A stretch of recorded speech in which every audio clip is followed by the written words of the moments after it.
अपने exit poll को थोड़ा परिवर्तित भी कर दिया है। थोड़ा सा जिनको लगा कि हां, लेकिन जो बात यहां तेजस्वी यादव कह रहे थे, बहुत महत्वपूर्ण बात कह रहे थे कि कुछ लोग यही चैनल जो कराची और इस्लामाबाद में चाय और उसमें जीत की बात कर रहे थे कि कल सुबह की चाय वहां पिएंगे, इनकी विश्वसनीयता कहां चली गई है अमलिंदु जी? विश्वास की बात है। और जो पप्पू यादव भी कह रहे थे कि 7.5 करोड़ मतदाताओं में आप कैसे पता लगा लेते हैं। चलिए, चूंकि हम लोग भी एग्जिट पोल, अपना भी एग्जिट पोल है और नीचे स्क्रीन पर बीच बीच में हम ला रहे हैं अपने एग्जिट पोल को। मैं अपनी टीम को बोलूंगा कि नीचे रखिए उस एग्जिट पोल को। और ये देखिए, जिसमें 130 से 144 सीटें यानी 137 सीटें अपने एग्जिट पोल के हिसाब से इंडिया गठबंधन को, और 95 से 109 के बीच में एनडीए को नीतीश बाबू आउट होते हुए दिखाई दे रहे हैं। अदर्स के खाते में 0 या मैक्सिमम 8 सीटें, अगर इसका मीन निकालें तो 4 सीटें मैक्सिमम आ सकती हैं। और इन सब के बीच यानी एग्जिट पोल पर बवाल मचा हुआ है। कैसे इसको देखा जाए? पहले बात एग्जिट पोल की। हाँ, देखिए राजीव जी, बिल्कुल। और प्रेस कॉन्फ्रेंस में तेजस्वी यादव ने सवाल उठाया वो बहुत मौजूद सवाल हैं। और उन्होंने कहा, ये भी कहा कि भाई धर्मेंद्र की जो आपने फर्जी खबर चला दी और उस पर किसी ने अभी तक माफी भी नहीं मांगी। राजीव जी, जिस एजेंसी से खबर आई थी उससे हमने भी चलाई थी, लेकिन जैसे ही ईशा देओल का आया उसके मुश्किल से 30 सेकंड के अंदर हमने कह दिया कि भाई ये एजेंसी की खबर थी और इसके लिए हम माफी मांगते हैं। लेकिन जिन्होंने चलाया, लंबे लंबे कार्यक्रम कर दिए उस पर, उन्होंने आज तक माफी नहीं मांगी। तो ये तेजस्वी यादव ने ये सवाल उठाया कि भाई आप तो जो ये करते तो आपकी विश्वसनीयता कहाँ रह गई है? फिर आप पाकिस्तान में घुस के बताया था आप तो कराची में आप चाय पिएंगे और आपने कब्जा कर लिया था कराची के एयरपोर्ट पर। ये फिर जिस तरीके से आपने लोकसभा चुनाव में एग्जिट पोल दिए, ये तो राजीव जी, ये इस पर सवाल तो उठते हैं निश्चित तौर पर। अब देखिए राजीव जी, हम लोगों ने जो एग्जिट पोल किया, हमारा जैसे इंडिया गठबंधन का हम दे रहे हैं तो हमने 130 से 144 का हमने एक रेंज दी। और वो रेंज कितनी है? मतलब 14 का अंतर हम लोग दिखा रहे हैं कि मिनिमम से और मैक्सिमम के बीच में 14 का एक डिफरेंस है।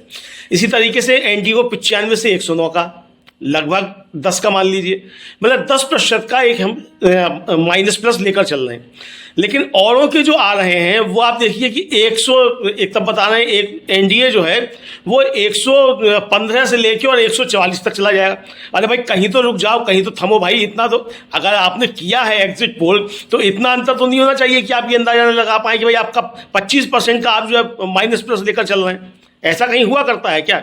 तो सांख्यिकी राजीव जी हम लोगों ने भी पढ़ी है और सांख्यिकी के विद्यार्थी भी रहे हैं, तो जानते हैं कि स्टैटिस्टिक्स किस तरीके से इस्तेमाल किया जाता है और किस तरह से उसकी चीज़ें की जाती हैं।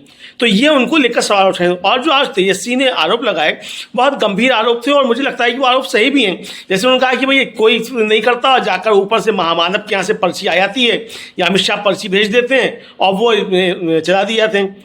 और राजीव जी, आपको याद होगा कि लोकसभा चुनाव से पहले और उत्तर प्रदेश के चुनाव से पहले पर्चियाँ तो आई थी, हम लोगों के यहाँ भी आई थी। हम लोगों ने भले ही वो पर्चियाँ नहीं चलाई हूँ, तो पर्चियाँ तो आई थी, तो हम लोगों ने नहीं चलाई तो वो एक अलग मसला है। तो पर्चियाँ आती हैं तो ये तो उनका आरोप एक तरीके से सही है। और पर्चियाँ कहाँ से आती हैं, कौन बेचता है, ये हम नहीं कह सकते, लेकिन पर्चियाँ आती हैं, ये बात सही है। और बहुत से लोग संपर्क करते हैं कि साहब हम भी चेक कर लेंगे, हम भी कर लेंगे, तो ये सब सारी चीज़ें चलती हैं। महत्वपूर्ण बात राजीव जी ये है कि अगर ज़मीन पर मुद्दे थे तो किन मुद्दों पर चुनाव हुआ, इन मुद्दों की बात क्यों नहीं कर रहा? एक तरफ आप कह रहे हैं कि यूथ ने बहुत गुस्से में वोट दिया और फिर आप बता रहे हैं कि महागठबंधन जो है वो हार रहा है। अरे भाई, जब यूथ ने गुस्से में वोट दिया और रोजी रोटी और रोजगार की बात यूथ कर रहा था तो ये मुद्दा तो महागठबंधन का था। तो आप बता भी रहे कि यूथ ने मतलब बहुत गुस्से में वोट किया और व्यवस्था परिवर्तन के लिए वोट दिया। तो जब परिवर्तन के लिए वोट दिया यूथ ने, तो परिवर्तन के लिए वो एनडीए को वोट दिया जाएगा। तो ये राजीव जी समझ में नहीं आता है। तो ये निश्चित तौर पर इस पर सवाल उठते हैं। दूसरा, कल भी हम लोगों ने चर्चा की थी राजीव जी की जो इस तथाकथित मुख्यधारा के मीडिया के जो आते हैं एग्जिट पोल्स, उनके 2 लक्ष्य होते हैं। और एक लक्ष्य तो ये होता है कि पहले शेयर बाजार जो है उसको संतुलित रखा जाए, वो गिरने ना पाए। तो चुनाव जिस दिन मतगणना होगी उस दिन सुबह 10-11 बजे तक मार्केट को थामा जाएगा यानी एग्जिट पोल के जरिए, और मतगणना धीमी कराकर उसको थामा जाएगा। और उसके बाद फिर शुक्रवार को इसीलिए मतगणना रखी गई है ताकि फिर शाम को जो है वो एग्जिट पोल ठीक हो जाए, फिर 2 दिन का उसमें वक्त मिल जाएगा, तो फिर शेयर बाजार जो है बच जाएगा। ये एक तरीके से। और दूसरा जो होता है वो प्रशासन के ऊपर दबाव बनाने का कि सरकार देखो बन रही है एनडीए की, तो आप अब जो है घपला करना है आपको, एनडीए के लिए काम करना है। और तेजस्वी यादव ने खुलकर आरोप लगाए थे कि अमित शाह एक होटल में बैठकर अधिकारियों को बुलाकर डरा रहे हैं और धमका रहे हैं, और उस होटल का ऑन द स्पॉट जाकर जो था वो निरीक्षण जो था वो पवन खेड़ा ने किया और दिखा भी दिया कि देखिए किस तरीके से सीसीटीवी कैमरे बंद है और क्यों बंद है। इसको लेकर सवाल राजीव जी उठे। तो मुझे लगता है कि तेजस्वी ने जो सवाल उठाए हैं वो निश्चित तौर पर वाजिब सवाल हैं। और दूसरी बात राजीव जी है कि जितने भी एग्जिट पोल चल रहे हैं तमाम चैनल्स पर, पहले तो सब बताते थे कि हमारा सर्वे है, अब कोई नहीं कह रहा है कि हमारा सर्वे, सब बता रहे हैं वो कंपनियां सर्वे कर रही हैं, उन कंपनियों का सर्वे है।